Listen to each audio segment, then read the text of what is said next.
সন্ধ্যা 6টা থেকে দাঁড়িয়ে আছি দুজনে পয়সার লোক।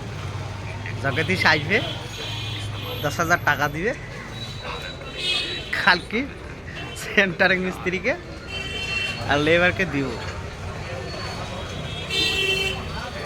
আসবে জগদীশ, আসবে বলেছে তো আসবে। আসবে। এবার না আসলে আমি কি করবো? কোন জায়গায় দাঁড়িয়ে আছি আমরা? আছি স্টেশনে, জগা লটিয়া দোকানে।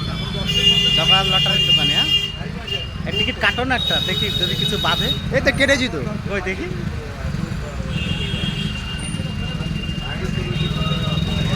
দশ মিনিট আমাকে তো শেয়ার থাকবে।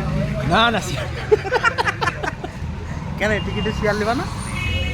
টাকা দাও তারপরে তো শেয়ার হবে। এটা তারক দাও টাকা দিচ্ছে, 2,000 টাকা দিচ্ছে, ও টাকা নিব না, 10,000 নিব।